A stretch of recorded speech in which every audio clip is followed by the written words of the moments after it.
Today I'm with Dan Martell, and Dan is the founder of Clarity.fm, a service that lets you schedule calls with battle-tested entrepreneurs who can help you make faster and better decisions to grow your business.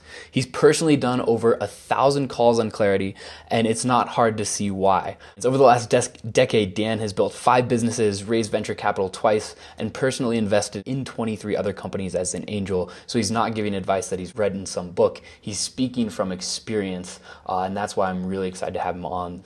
Let's go back, because there's so much like juice in this, and most of our audience is an audience who they're at the starting point. Like they've tried some stuff, they've probably got a small couple wins under their belt. They might be either freelancing full-time or working for somebody still. And so the details of this beginning part is really important that we dive into them. You mentioned at the big, you said, if you want this, pay me for it first. I feel like a lot of people are hesitant to say that and to have that type of confidence going into a deal. What do you think holds people back from doing that, and why is it important to do that? So people are scared that nobody's going to want what they're building. Mm-hmm. So that is number one. It's like, why don't you ask for money for whatever you're about to build? It's because I'm scared nobody actually wants it. In my head, I'm like, this is a great idea. This is going to be a great business. Mm-hmm. I'm the opposite. I'm super lazy. My biggest frustration in a day is wasting my time. Yeah. So asking somebody to pay first is just, to me, it was logical, right? It's if you really want this, your commitment to wanting it once it's done is not enough. Like, pay up front and I will deliver and I'll give you a discount today. So I just think, when I talk to people and they're like, oh yeah, we're not really trying to figure out monetization, it's because they're scared that if they actually charge, people wouldn't use it. And I think that's the best thing to learn up front. Most people, they die because they don't figure things out, not because they don't have enough resources. So start with the hardest part first. Start with the hardest part first, which is generally cash flow.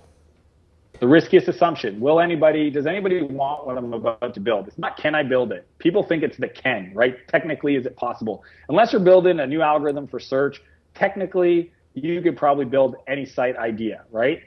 Does anybody want what you have? And how can you build the least amount, invest the least amount of time to prove that, and then go to the next stage? How did you test that with Clarity.fm?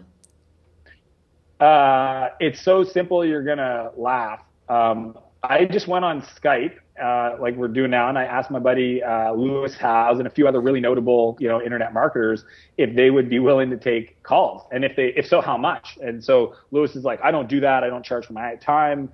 And I was like, well, if you did, what would an hour cost for me? He said $1,000. I said, cool. It's a number. I just need a number.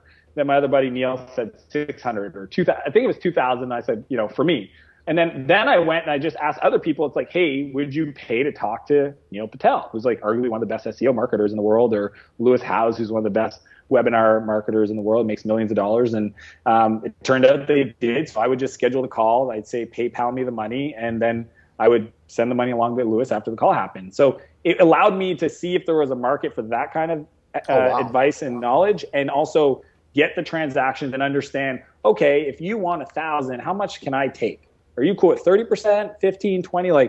So there's just some real conversations about real things that allowed me to prove out the model early days.